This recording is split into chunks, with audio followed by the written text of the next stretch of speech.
Hello all and welcome to this event on getting started in third level volunteer in association with studentvolunteer.ie. Now we're just waiting for all our guests to get online, so we'll be starting the event very shortly.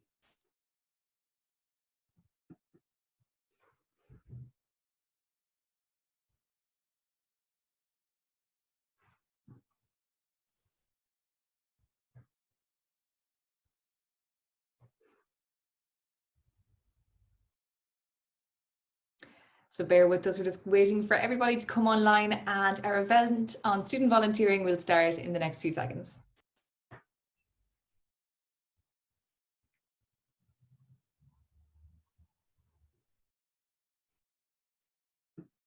Now, hello everyone. Now that all our guests have joined us, we're ready to get started. My name is Mairead Cleary and last semester I completed my degree in journalism and digital communications at the University of Limerick. And throughout my time in UL, I worked with the volunteering office many times. Volunteering is a fantastic way to get involved in something that interests you, you can meet new people and you can help communities. During lockdown, we heard so many amazing stories of young people volunteering in initiatives across the country and creating their own fundraiser. Obviously, COVID-19 has brought so many restrictions for the upcoming academic year, and the studentvolunteer.ie working group want to show you that volunteering is still possible, and we want to give you a taste of what the new year might bring. Studentvolunteer.ie is based within the Irish Universities Association. It's a one-stop shop website connecting students with volunteering opportunities across Ireland and available to students across 10 Irish colleges. Before you go any further, guys, make sure to follow the Insta. It's at student_volunteer.ie. Right now, let's turn our attention to today's event. Throughout the session, I'll be joined by a number of guest panelists who will be speaking to me about various subjects of volunteering to help you get started. Now, opening today's event, we have Lorraine Tansey. Lorraine is a student volunteering coordinator for Alive at NUI Galway. She'll be telling you all about what you need to know about getting started in volunteering. She'll be laying down that groundwork. Following that, we'll have Dr. Shelli-Ann Garland, who will be making us question what kind of volunteer I am, a fantastic place to start. And thirdly, we'll take a whistle-stop tour of that website, studentvolunteer.ie. Arlene Loughnane of ULPVA will be on hand to give us an introduction to the site, and again, that just helps us get started, gives you the tools to get going.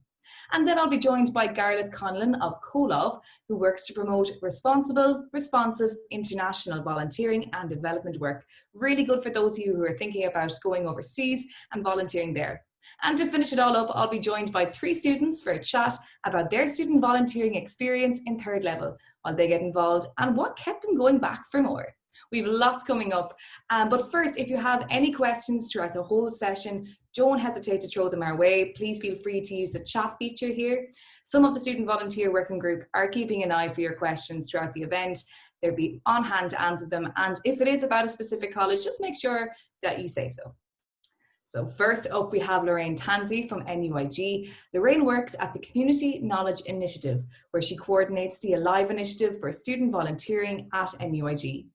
Lorraine is also a researcher and lecturer in NUIG with interests including non-formal learning, student engagement, citizenship development, and the role of third level institutions in active citizenship. All that good stuff that comes with volunteering. Lorraine is also a crucial part of the student volunteering working group in helping to create our website, studentvolunteer.ie. So Lorraine, good afternoon to you. How are you? I'm great. How are you? I'm good, not a bother. Enjoying the event and excited to get started, I'm sure. Absolutely. We have some great, I suppose, tidbits that we really want to share with students and kickstart the year, really kind of getting everyone excited about volunteering. Definitely. So we may as well delve into it. The first question I suppose a lot of students might have is, what will volunteering look like with these COVID restrictions? Yeah, so it's a good question, and I suppose we are in an evolving situation, but I have 3 main points that I want to make on this. So they are about campus volunteering, about formal volunteering with charities, and my last point is about informal volunteering in your community. So I suppose if we're to kickstart with thinking about our campus communities, there is going to be a wealth of great volunteer opportunities for students this coming semester in particular on their campus. And sometimes I talk to students and they kind of forget, that that is a community in and of itself that you can volunteer and make a huge contribution with. So, for example, on each campus, there'll be mentoring programs to assist first years, or if you're in first year, you can get assigned to an older student who's a mentor. So participating in that program is a great way to get an experience of what it's like to be a volunteer. Also on campus, there'll be student societies that are organising a huge range of virtual as well as in-person events. And really, I suppose the skills that you can develop from those experiences of being on a committee are invaluable, as we know. And finally, just in terms of the campus, I would also say a lot of campuses have health and well-being programs as well. So consent programs, things about mental health. So huge campaigns that you can get involved in, particularly with your union as well as a class rep. I know that studentvolunteer.ie are also running some different projects. So really, I think keep an eye on studentvolunteer.ie to see campus projects that you might be able to avail of as a student. So the second project then that I want to focus on is the nonprofit charity groups off campus. And really, I suppose they are really changing and evolving to the emerging context. So we know, for example, places like charity shops are open and welcoming volunteers. Lots of different environmental projects are doing outdoor activities like tree planting and rubbish collecting. Again, studentvolunteer.ie has those charity opportunities that are both virtual and in person on the site. And really, we've seen a lot of creativity there where people have created their own volunteer roles, approached a charity and said, listen, I'm really good at social media. Can I get involved and bring that skill to you? So get a little bit creative there if you have a favorite charity that you want to connect with. The last point I want to mention around what's volunteering going to look like, I suppose, is this real emergence and surge of informal volunteering. So we're seeing just naturally in people's home communities, people are visiting maybe vulnerable or elderly people, or, they're reading to someone that has a disability, or maybe they're tree planting. So I really want to highlight to people that if they'd like to do the informal volunteering, it's super important to follow all the HSC guidelines. You can see them on our website, studentvolunteer.ie, where we've linked in with you some good practices around ensuring that we all maintain our health during this experience. Yeah. Brilliant. And I know obviously volunteering is going to look a little bit different, but the benefits are still there. So what kind of benefits can students look forward to as they start a volunteering journey? Yeah, and I suppose this is what's really key in terms of thinking through what you'd like to volunteer with and getting the most from the experience. So if you have a chance to explore through the site all the different volunteer roles, if you're able to hone it down in terms of location, the type of activity, maybe you're passionate about the arts and you really want to contribute to an arts festival in a city near you, really, I suppose, what you're motivated for, what you're interested in, is going to yield you such huge benefits. And that's a great way to narrow down the selection of volunteer roles as well. So in terms of benefits, we see everything from the personal, so skills, confidence, making new friends, meeting new people, to the professional. So maybe exploring a career opportunity, creating a network, references that you can have for future. Many of our campuses run award programs that you might want to work towards and achieve. And then finally, I suppose, there's the civic benefits. And I think we've seen that really in recent times, this outpouring of, well, actually, we're all in this together. And as a community, we all benefit when we contribute. Yeah. Fantastic. And then obviously there are practicalities that come along with it. Where do students begin when it comes to things like training or Garda vetting and these, I suppose, important but hassle? Where do students stand with those? Yeah, okay. So it's interesting that you should say about the hassle piece, and we've just come from the benefits piece, because I think really, if we think about the process of getting started as a volunteer, sure, a little bit of admin work to be done, but actually it's all building your skills and capacity to understand how the sector works. Yeah. If you're going to work in the future, things that you can be aware of in terms of the same types of processes you might see in the for-profit as in the non-profit sector. So an application form, maybe a quick short Zoom chat or an interview just to see if you're okay and you're happy and to match your interests with the role and to make sure it's the ideal role for you. And then I suppose what's really key is, you mentioned guerrilla vetting, to kind of dispel any myths about that. It's a process that really is straightforward and isn't scary, hopefully. And you essentially fill in a form, and you only gain access to this form from the charity. So we get asked this quite a bit. Do I need to go and get guerrilla vetting for me? And the big message there is, no, don't worry about that. Really, the charity will sort it for you in terms of giving you the form and direct you through the process in terms of where to click, when to click, what emails, etc. It's all done online in our wonderful virtual world now that we have. So it's a great one for going ahead in the future if you ever want to work as well in the education sector, in the government sector. It's a process that you'll need to become familiar with. So throw yourself in as a volunteer, you'll get to know it then and be ready for anything. The skills really do stand by you, even the things you mightn't think are skills, they are skills. I suppose, do you have any other last piece of information or something you'd like to add to students on what they should know before they go into volunteering? I suppose the thing about it is that we've got some really creative opportunities now emerging from our context. So keep an open mind and dip your toe and just give it a shot.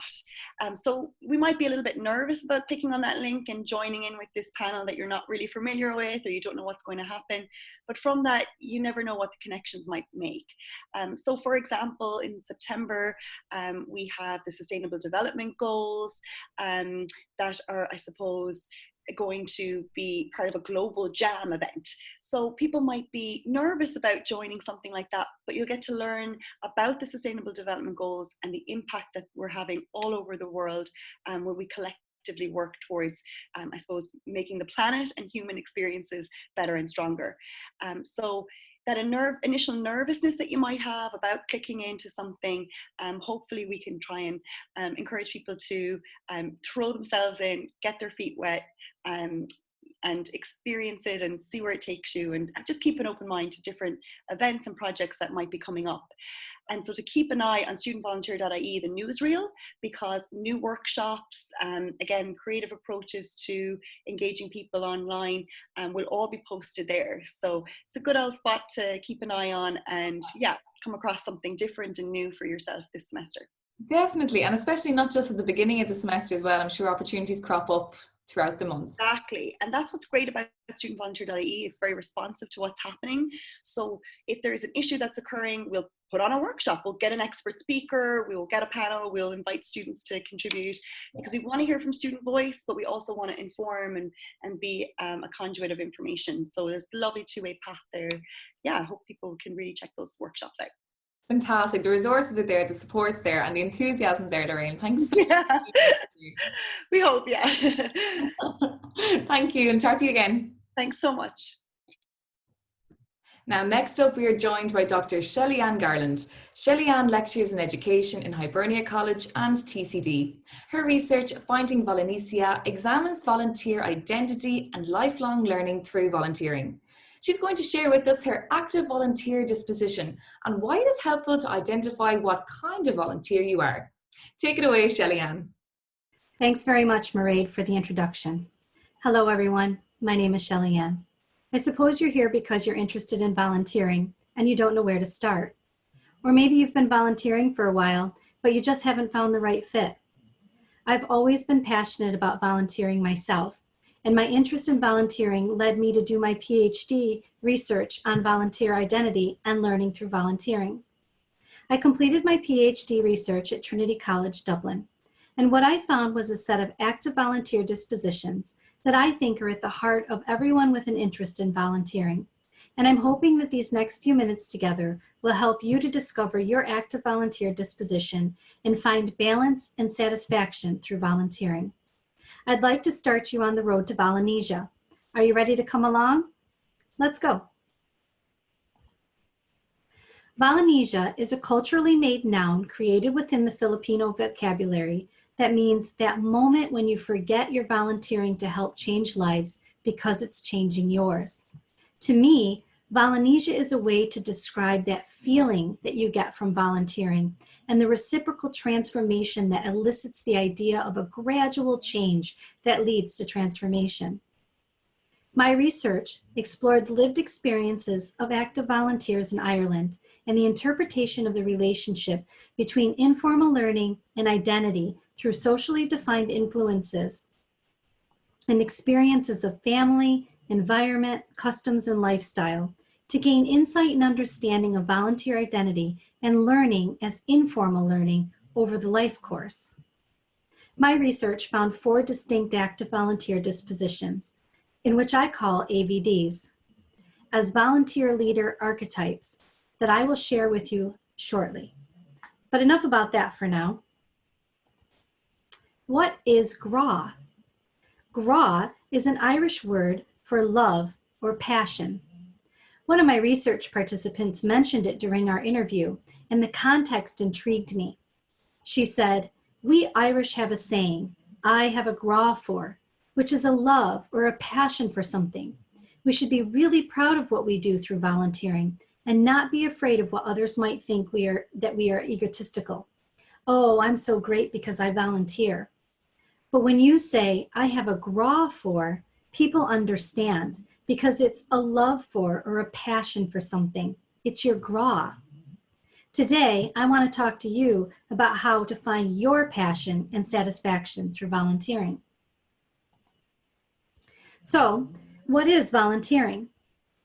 I think volunteering is something that you make a voluntary conscious choice to do as an individual and of your own free will, and not for monetary gain, for the service of another person, group, or organization not related to you. Volunteering is about fulfilling needs. We can all agree on that. Community organizations and charities will always have needs that they must rely on volunteers like you and me to fulfill so that they can accomplish their mission as efficiently as possible. I suspect that you're here because you're interested in possibly filling that need. But I ask you, whose needs should you focus on fulfilling first, yours or others? Most organizations are right there with their hands up, beckoning you to come help fill their need, which, in fairness, is what they need to do. They need you, but you need them. And that's exactly what this illustration shows. You need them, they need you. This suggestion may seem to support the idea of self-gratification. And I'm here to tell you that, well, it does. But self-gratification through volunteering is absolutely mutually reciprocal. But what about your need? Most of us have an innate desire to give of ourselves, our time, our skills, our gifts to others in some form or another. Community organizations and charities will ask you to volunteer where they have that need to fill. But I encourage you to have a think about volunteering as a way of giving to others through where your passion lies, because you have a GRA for something. The need is always there. It will always be there. Do you know what is reported as the 2 top reasons why people don't volunteer? 1, I don't have enough time, or in other words, organized volunteer schedules are too inflexible.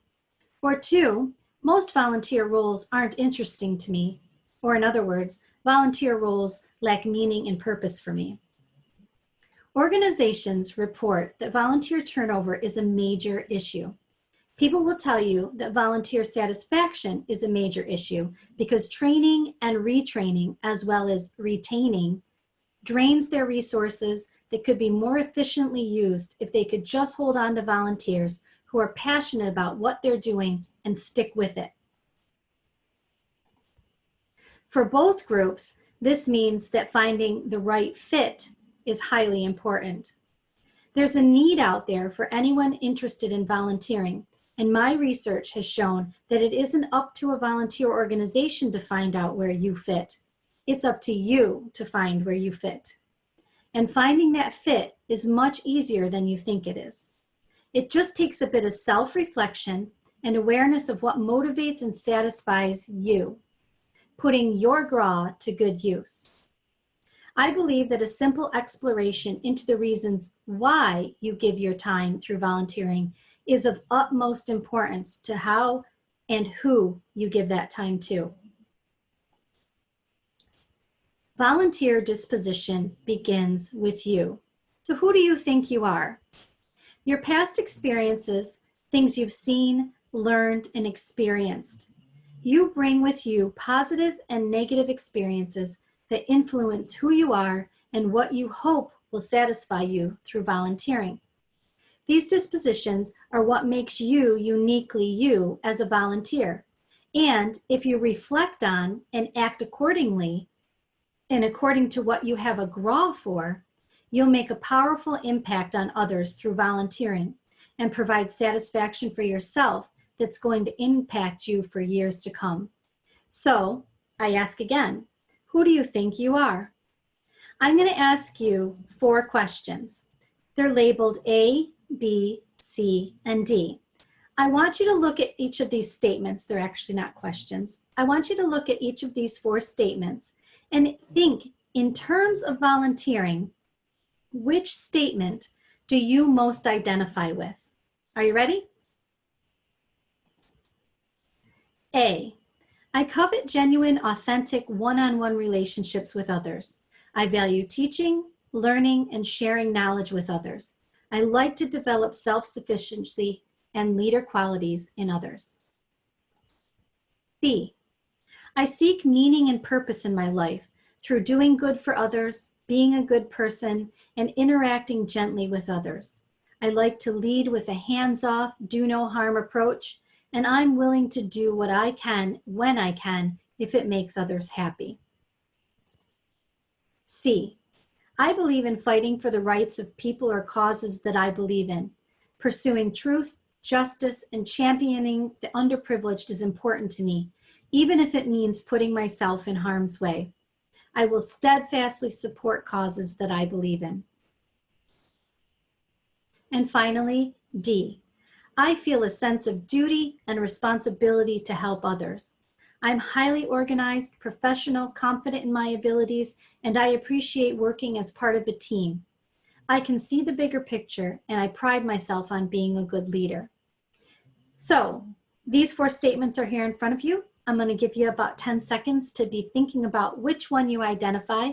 Jot it down on a piece of paper so that you don't forget. And when we get to the next slide, we're going to talk a little more about it.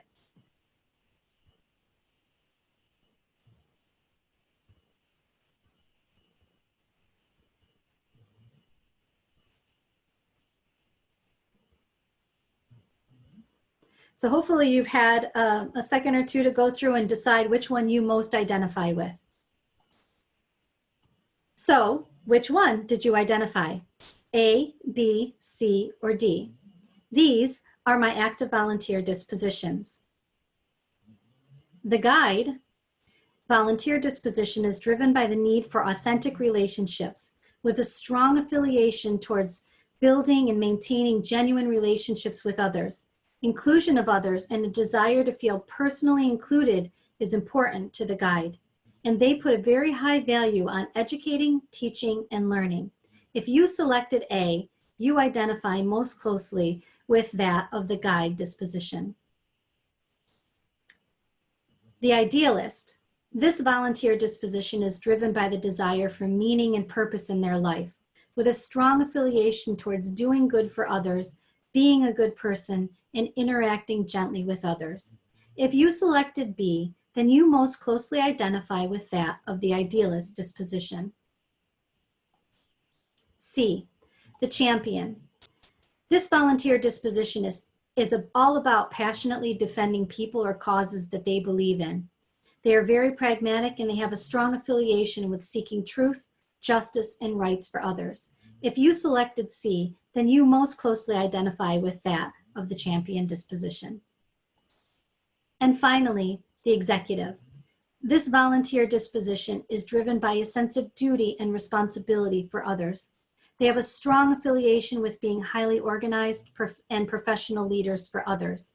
If you selected D, you most closely identify with the executive disposition. Although I do want to say it is important to note that sometimes these can change over time. As we live and grow and mature in our lives, this is why I call them dispositions rather than types. A disposition has an air of fluidity, whereas a type often makes someone feel like they're stuck in a box.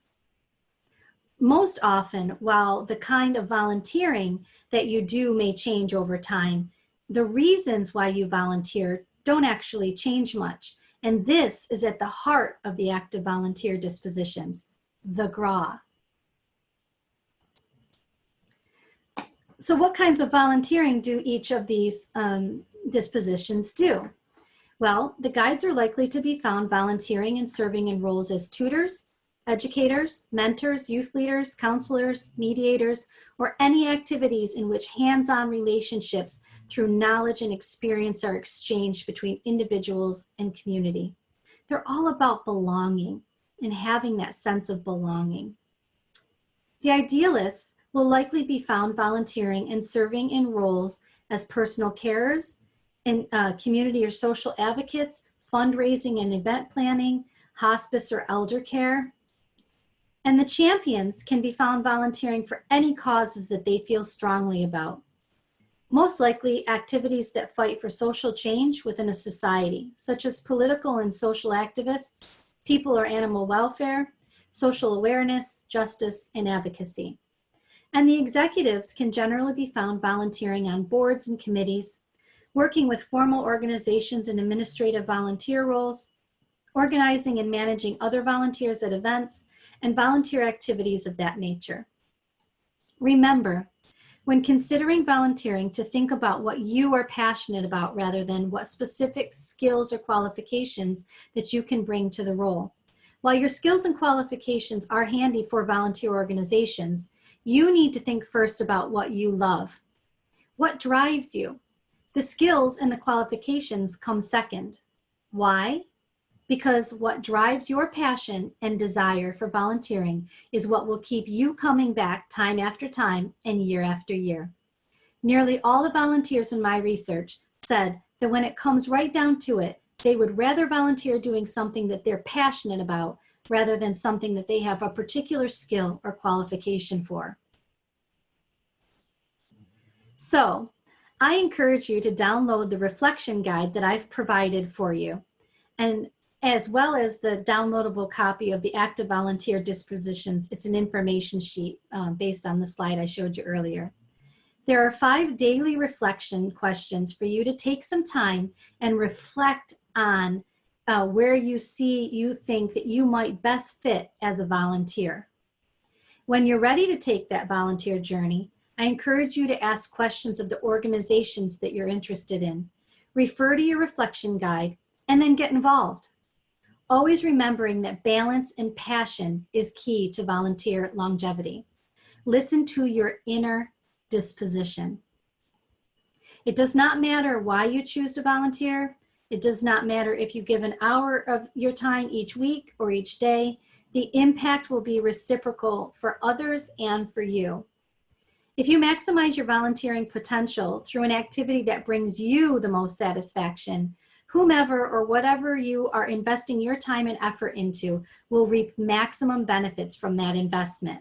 You. So I ask you, what's your GRA? Don't hesitate to reach out to me if you'd like to know more about the active volunteer dispositions. I hope that you enjoyed this presentation, and best of luck in your future endeavors. Thanks, Shelli-Ann. A really useful tool for anyone looking to get started in volunteering and finding out what is right for them. Shelli-Ann's presentation will be available on our website, studentvolunteer.ie, after this event. Don't worry if you didn't take it all in, you can have a look back at it there. Now, the Student Volunteering Working Group works to promote all aspects of volunteering. Through their website, studentvolunteer.ie, they connect students with their perfect volunteering opportunities. Now, trust me, navigating a new platform can be tricky. So Arlene Loughnane from the ULPVA office is going to walk us through the platform. She's going to show us what is available to students, the support, the opportunity and the awards you can apply for and to, I suppose, be awarded for your volunteering.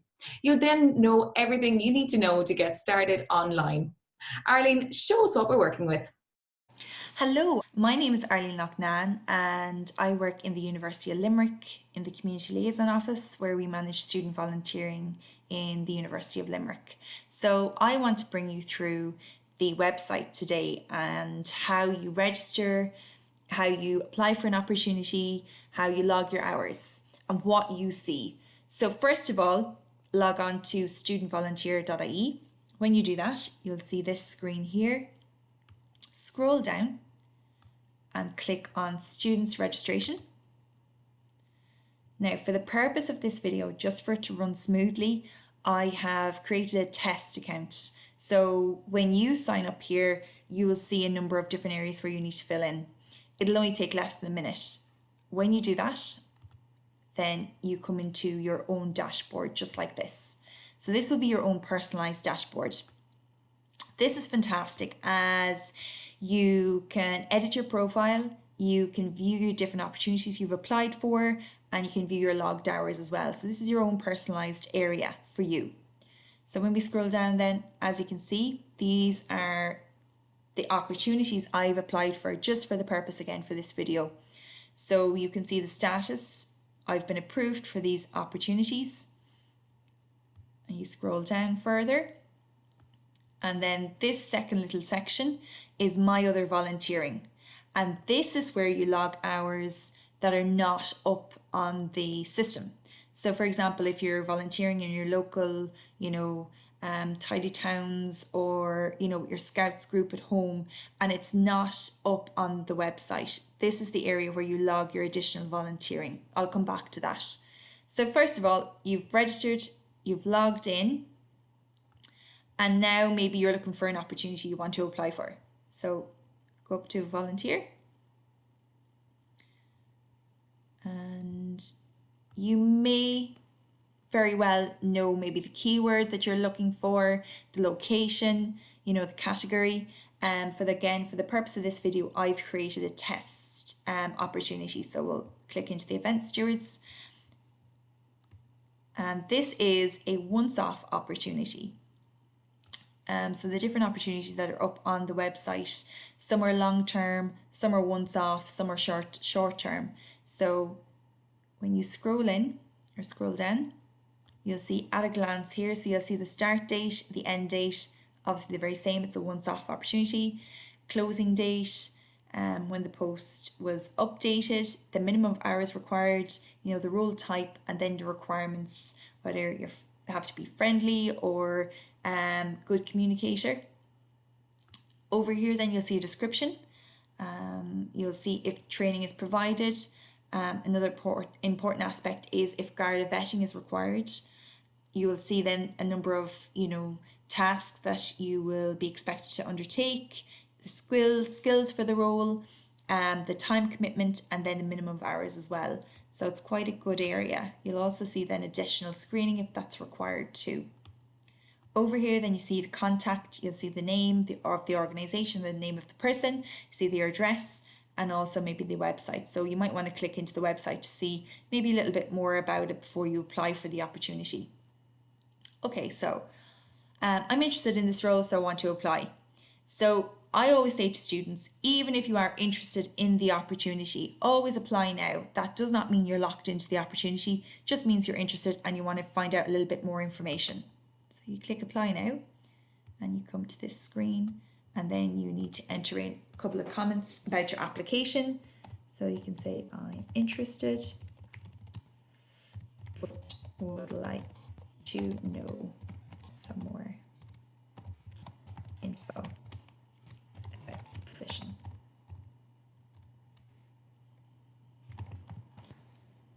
And then confirm. Okay, so for the purpose of this video again, I have it on my mobile phone as the organisation. So when you scroll down, you can see there your application is complete, and the organisation will be notified and you will be informed if you're accepted or not. So when you scroll down here at your opportunity section, you can see that you're pending until the organisation approves you. They will notify you then within a couple of days. They'll contact you, and then when they do and they approve you, I'm just going to approve it here now, just so you can see.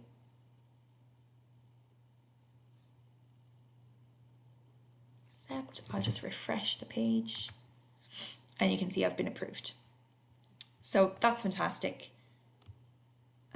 So then you have been accepted and you've been volunteering and you'd like to log your hours. So you go back into your dashboard, log in, go to your opportunities, you scroll down and go into the opportunity that you've been volunteering with. So I want to volunteer with the event stewards and log my hours. So you'll be brought to this section then. So this is very quick and very easy to log your hours.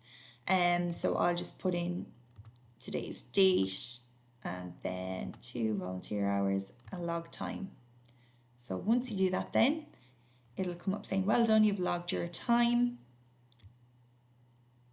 And then if we go back into your dashboard then and scroll down and go into the opportunity, you'll see then that your hours that you've just logged are still pending. So that means then until the organizer of the event or the opportunity or whatever it might be accepts your hours. So again, for the purpose of this video, I'm just going to approve them on my phone really quickly.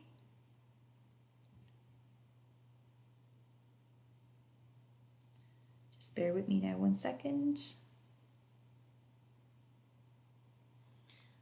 Okay, so I'll just refresh the video and there you see my hours have been approved. Now, what I always say to students as well, if you've logged hours and they're still pending for a number of days or a number of weeks, I would get in contact with the organiser or with the person you were in contact over the opportunity and just ask them if they would kindly approve your hours. So then the next stage I'll bring you to is we'll go back to the dashboard and we'll scroll down. So maybe you're volunteering, with your local, GAA club or whatever it might be, and the opportunity is not on the website.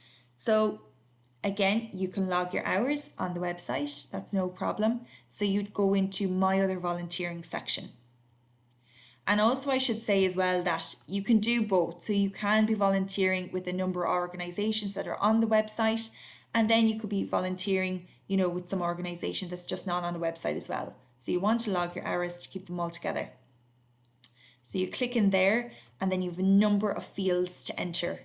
So you have the name of the volunteer role, name of organisation, and then just a little quick description of your duties, name of supervisor, supervisor email, supervisor phone, your start date, your end date, and how many hours then you volunteered, and then you click submit.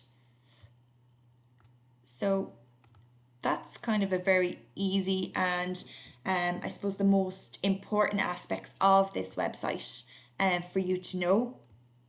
If you do have any questions, you can ask them in the Q&A in this event, but also you should get in contact with your local, your HEI contact. So within each HEI there is student volunteering contact that you can get in contact with if you're having any problems or want to know a little bit more maybe about volunteering before you actually commit. Okay, thank you. Thanks for that, Arlene. And just so everyone is aware that Arlene's guide will be available on studentvolunteer.ie after this event. Now, next up, I'm joined by Gareth Conlon of Comhlamh. He's going to be talking to us about international volunteering and choosing reputable opportunities. So, Gareth, good afternoon. How are you doing today? I'm good, Mairead. Thanks for having us on. Thank you. So, Gareth, tell us all, what do you do in Comhlamh? What's your job all about? Well, so my role within Comhlamh is the Volunteer Engagement Project Officer, but I suppose it probably makes more sense because maybe not everyone will know who or what Comhlamh is. So Comhlamh was established in 1975, and it means hands together, but the translation is trying to get it as solidarity, so working in solidarity. And what happened was, there was a lot of people in Ireland that had been working in different parts of the world, the so-called global south, and they were returning home to Ireland, and they were feeling maybe a little bit like disconnected, that they had traveled the world, had these strong experiences, seen different social injustices all around the world, and they realized, well, they wanted a community to connect in, so it became a membership organization of people who've traveled and worked in different parts of the world. But the other thing that it was is that they realized that a lot of the issues, a lot of the problems and the exploitations that are happening in other parts of the world, in Africa, Asia, Latin America, they stem directly and indirectly to how we live our lives in the West, or in Ireland as well too. So the issues are both connected, and of course then how homelessness in Dublin is related to, trade and inequality policies that also affects people in Tanzania. So it's not just as clean as that.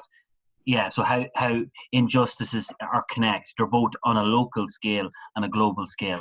So when they return back with this experience of having seen the local landscape in Ireland from in that most time growing up in it, but then having travelled and worked in different parts of the world, it was a unique vantage point of being able to work and talk about these issues that maybe not every other organisation had.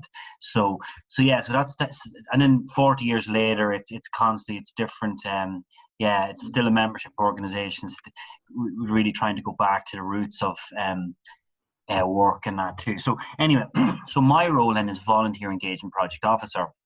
And what that is, it's like after people return home, so people have volunteered or travelled overseas, and as we'd often say, the work then begins when you arrive back at the airport. So you've had the experience overseas, you've done the international volunteering. Okay, now what are you going to do with it? Because that, we would say, should only be a step on the way. Now it's like, now you get the work begins of becoming active, like an active global citizen, engaging in your community, in challenging injustices, both in whatever different way that's appropriate for the person's context. So my role then is supporting that.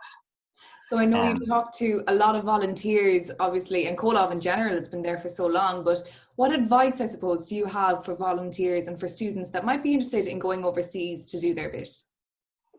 Well, we'd say really hesitate, or really explore what are your motivations, like why do we want to do it, like why, because I think what can happen in international volunteering is there can be a lot of kind of white savior mentality, that the white person in a place of privilege thinks that people in different parts of Africa, different parts of the world need saving, so they're going to bring development, they're going to bring the Western way of being to these different parts of the world, and with, in many cases, very little consultation with the local communities as to do they actually want this, like who, and what do we even mean by development, and all these different questions. So really beginning to explore why.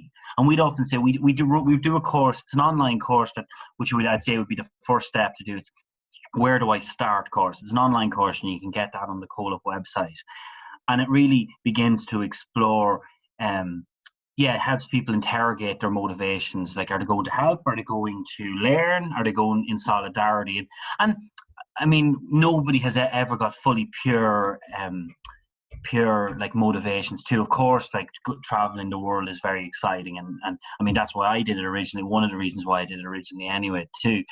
But it's also just beginning to explore why. And we'd say after you do that course, maybe people decide not to do it, and that's great. And maybe people decide to do it, and that's also great. But it's, as we've just been very cognizant of, why are you doing it? And also, I think we can, and just be really honest with yourself too, as well, as into like, well, what are my motivations, and then just explore that. So that would be the first step. And then if you're interested in, I suppose then if they're interested in going overseas, I mean, this is all pre-COVID as well, so we're unsure how and what things will be like for going forward, and and time periods and that too. But there's maybe 40 odd volunteer sending agencies in Comhlamh. Comhlamh, we don't send any international volunteers, but we hold a code of good practice. And there's 40 odd organisations that are signatories to this code of good practice, and they get audited and worked with and that too. So that if you came to somebody in Comhlamh and you said, I'm going overseas, who do I go with? We'd say, go with a VSA, go with a volunteer sending agencies. We wouldn't necessarily say go with this one or that one, but it's more just but at least if you're going with a VSA, you're going with an organisation that has at least signed up to that they're trying their best to do their best. It's not a code of best practice, it's a code of good practice, as our boss in Comhlamh would say. It's organisations trying to improve their practice. And at least if you go with a VSA, you'll know that you're in that area too, and then you can find what maybe what your interest in within that. Is this healthcare, nursing, or is this education, or what it might be. And you mentioned best practice there, Gareth. What exactly does that mean? If we were just to rewind it back, what is ethical volunteering?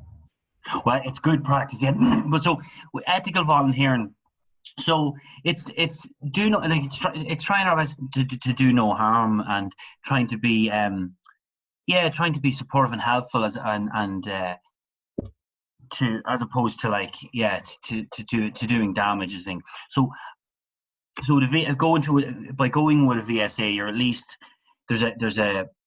we've got 5 principles that all the organisations are prescribing to work towards, and there's different ones like solidarity or social justice or ecological sustainability, so organisations that are trying as much as they can and constantly trying to improve those. So that would be one thing. The big thing that we've put a lot of work on, my colleagues particularly have done an awful lot of work in the last couple of years, is around the orphanage issue. So we'd encourage and invite people to there's a pledge you can get on the Comhlamh website, and it's a pledge to not volunteer in orphanages, because there's a lot of research done, and people go there with great intentions, that they want to help disenfranchised children, not to, and the motives are really understandable. However, all the research shows that it's very damaging to the children for many different reasons. And you'd say also that there's no such thing as a good orphanage. And here in Ireland, we've moved away from, we've seen how institution care of people, and we continue to see it with things like direct provision, how they don't work, and they just don't work, and they're damaging too. So that'll be one very clear thing. It's take the pledge, no, to not volunteer in an orphanage. Don't do it. And then do the what next course. Work with your motivations, your why you're going overseas, and then connect in and explore the VSAs, the different organisations that have signed up, and then make a choice of which one that suits your context, your interest most. Yes. And sorry, all we do is everything we do in Comhlamh is based under development education. And so this thing, it's beginning to explore the root causes of the issue. So not just going to volunteer and just volunteering is great. So it's also thinking a bit deeper. So even with the organisation, you go well, why are we doing this? It's constantly what causes this. Why are some countries like this and others like that? And exploring it too, but really constantly questioning and asking why, I think, is a good way to as well. Definitely. And for students watching as well, don't worry, Comhlamh is there to help as well, and the supports are obviously there and the courses are there, so they'll help you ask yourself why, isn't that it? Absolutely, yeah. And so one of the good practice, so one of the things of the code of good practice for organizations that they have to do, so if you sign up for any of the code of good, you will get pre-departure training, or training before people go overseas. Then there will be the overseas placement, and then there'll be a debriefing offered at return. So supports before you go, while you go, and when you return. So it either should, there will be that. And we're trying more and more encourage organisations to not think, because we often think the overseas thing is that's that's what we're doing. So I'm signing up, and it's even I use the language there, pre-departure and post-return. But we're trying to move away from that. Actually, that if you sign up for a project, that a lot of them are maybe 4 to 6 weeks, that we move away from this idea that it's, you know, it's just preparing to leave and then you go and that's the project and then you're just returning. That actually encourage to see it, that it's a 1-year project and it's all part of it. It's all part of the learning, as opposed to just the overseas part. I should say too, like the VSAs or the organizations, there's different models. So some of the organizations maybe go for 2 weeks to 4 weeks to 6 weeks, and that's the majority. Like when Comhlamh set up, that wouldn't have really existed. It would have been people going for more 1 year, 2 years, longer stays. But now it's much more common. To go for a couple of weeks. Yeah. There is still organisations, like my partner works in an organisation called PBI, Peace Brigades, and they're a human rights accompaniment organisation that they basically work with human rights defenders in different parts of the world, and they'd go for at least a year. So there's different models within the different international volunteering of what it looks like. Brilliant. So the opportunities are there as long as the motivations are there too. And then just one last thing, I suppose, how do we get in contact with Comhlamh? So Comhlamh, you can go onto the website. It's www.comhlamh.org. That's the website, and then the contacts. My own email is gareth@comhlamh.org. And yeah, we've got a Facebook, we've got an Instagram. I'm not very good at the whole social media myself, but our Mark, our communications officer, is brilliant at it. So yeah, but so there's the website, there's Facebook, there's Twitter, there's and Instagram. But also, I should say, Comhlamh's a membership organisation, so we do, and you don't need to be an international volunteer also to become a member. And what we do is, well, members, then there's member groups as well. So there's groups within Comhlamh of Comhlamh members that are involved with things like Justice for Palestine, promoting the boycott, divestment of Israeli products. There's also trade justice, like people working on trade issues. There's a refugee solidarity group. So there's different groups within that of the Comhlamh members coming together to work on certain social justice issues. Brilliant. So guys, yeah, and that's open to people if they want to get involved. That's another way to engage. Brilliant. That's brilliant, Gareth. Thank you so much for joining us today. It's loads of information, but make sure to check out the website as well. Brilliant. Thanks a million. Right, thank you so much. Bye now. Bye-bye. Now, we've learned a lot about volunteering at home and overseas over the last few sessions, and now we know how to operate studentvolunteer.ie. But what about the actual students who are volunteering across the country? What is it really like to be a volunteer? Some volunteer in their college, others in their local community, some are class reps, other students are involved in societies or take part in fundraisers on campus. Nobody can sum up the experience of a student volunteer better than our student volunteers. So let's hear what they have to say about their time as a student volunteer. So without further ado, I want to say a big welcome to our student panel, Jack, Emma and Fiona. Thanks very much for joining our event today. How are you? Good. Hello, thank you. Good. So tell us, can we start maybe with Jack yourself? Can you tell us who you are, where you went to college and what student volunteering opportunities you took up? So I'm Jack. Hi, how's it going? I went to Trinity in Dublin. I just finished there like a couple of months ago. Kind of volunteered the whole way through college with the Trinity Vincent de Paul Society. So yeah, that's me. Fantastic. Emma? Hi, so I'm Emma. I went to college in DIT, now the Technological University of Dublin. I was heavily involved in a lot of societies and volunteering, but my biggest passion was the Art and Design Society. Great. And Fiona, tell us a little bit about yourself. Hi, I'm Fiona. I'm going into second year at NUI, and I volunteered last year with the Environmental Society. Great. So guys, tell us what started the whole thing. Why did you start volunteering at first? Was it for the greater good? Was it to make friends? What started the ball rolling? Well, I started volunteering with the Environmental Society because I'm really passionate about the environment and protecting it, and I love nature and all that stuff.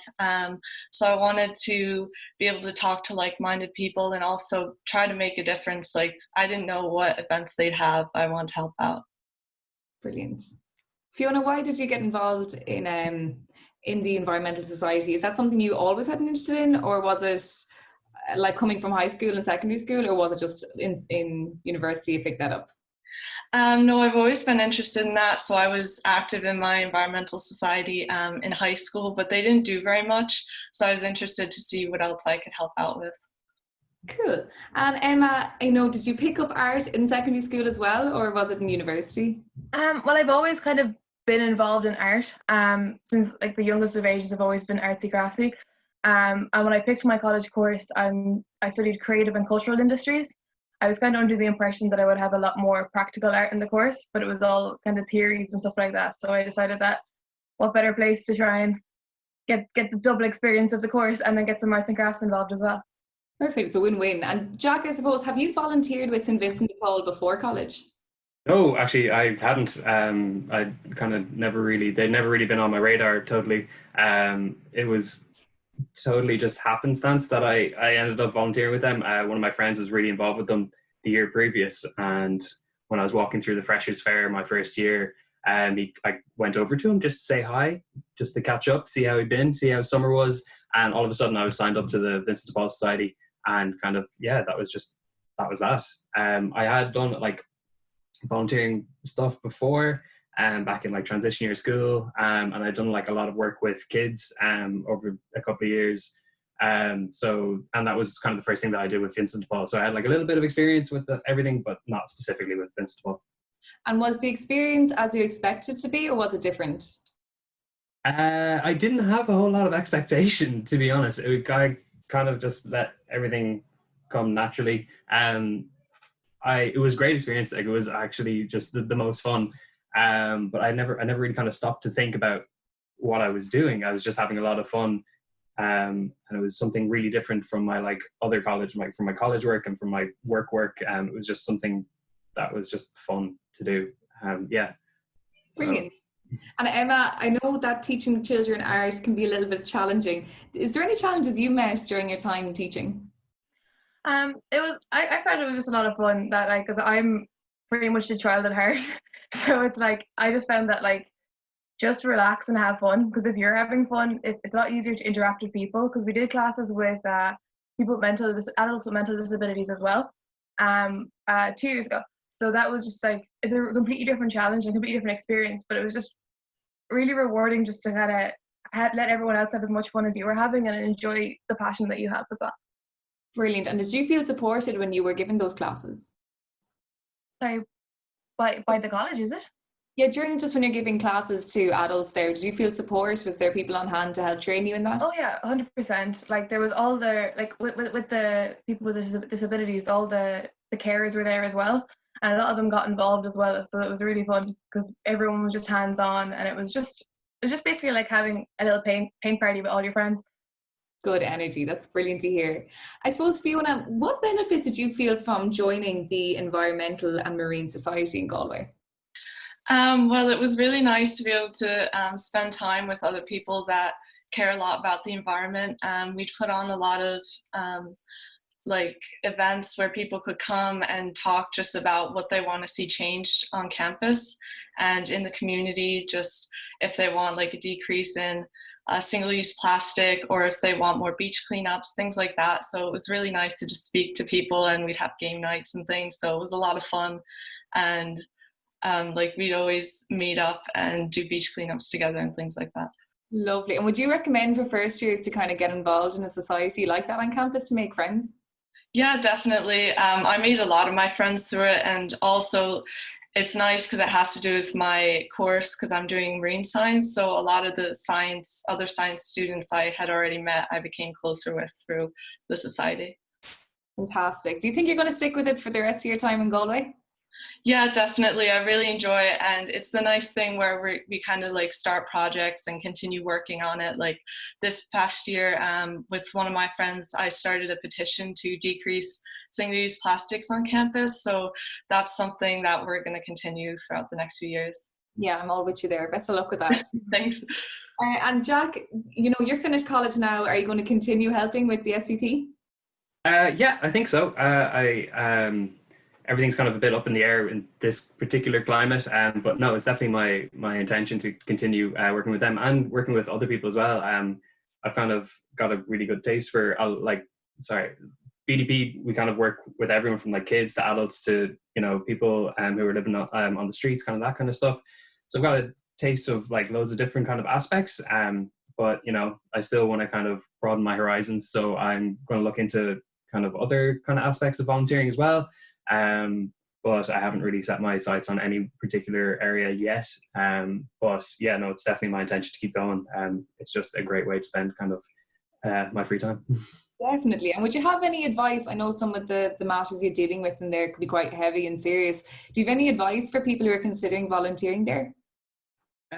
Yeah, like I think it's absolutely something that you kind of have to be aware of when you're volunteering. Like some of the stuff can be pretty heavy, but ideally you're going to have a really good support system around you, especially if you're volunteering through a college society.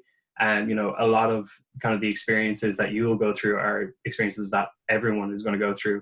I know, especially like last year, it was kind of an initiative that I started, just putting more of an emphasis on student welfare within the society. And, you know, through that, we kind of realized, like, you know, the community that we have is just incredible. Like, even though I've been, you know, volunteering for 4 years with this society, like I knew most of what there was to know. I still had first years coming up and supporting me because, you know, they were bringing something different, so it's a different perspective to the whole thing.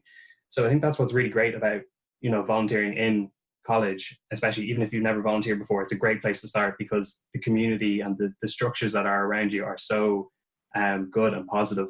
So yeah, like I think that's just something to be aware of. You know, you will face some challenges, but you know, people will be there to help you out, hopefully. Cool. And Emma, just your one was such a creative volunteering opportunity. Did you hear about that before you went into college, or was that something you just found in a student fair? No, it was just through the art. So yeah, when I was in first year walking around and there was the sign-ups for the Art and Design Society, and I was like, why I not? like art. Why not? Yeah, it just kind of went from there. Throughout my time in college, I spent the 3 years I was in college with the Art and Design Society, and by the last 2 years, I was like I was running the society, so I had a lot more control over like different things that we could do. So again, like we just kind of tried to make the most out of it and try to make the biggest impact with like, because culture is such a huge part, and like people don't really think of like how important like art and creativity is sometimes. So it's really good to like, we went to like schools as well, and we like taught art classes. Another thing we did, we tried to like encourage children in disadvantaged schools to like tell them how great colleges and how societies are so important and valuable, and trying to get them to like entice them to like go on and study third level education. Totally. And I think I get the vibe from all three of you that, you know, the extracurricular and the volunteering work you did in college, you know, made college a different experience it would have been without it. Do I get that right? 100%. Yeah, 100%. Sorry, Jack, I think your mic is off. No. No, you're back again. Yeah, no, I was just saying my time in college is totally defined by my volunteer work. Like it was an integral aspect of everything that I did. Yeah, like I can't imagine what college would have been like without doing volunteering. Brilliant. So guys, you heard it from the horse's mouth there. That's 3 students who are in college at the minute or just finished up, and like it's enriched their lives, it's enriched their student life as well, and hopefully they carry on throughout. Best of luck with the 3, and thanks so much for joining us today. Thank you. That is it from today's event. I'd like to thank everyone involved in the event today, all of our guest speakers who you've seen on screen, and the Campus Engage Student Volunteering Working Group who created this whole session today, some of whom you've seen on screen and some who are working behind the scenes. Also, a big thank you to Kate Wood at the Irish Universities Association, who's been running the event today and pulled everything together with the student volunteering team. Now, I know you've been hit with a lot of information there, but don't worry, today's interviews and resources will be made available on studentvolunteer.ie, and more is available via our Instagram page. It's at student_volunteer.ie. Make sure to give us a follow. Now, all that remains is to say thank you for joining us in today's webinar. Now you're ready, you're set, go and get volunteering. Visit studentvolunteer.ie, create an account and find a volunteering opportunity that works for you. You won't regret it. Thanks very much for watching. Best of luck and goodbye.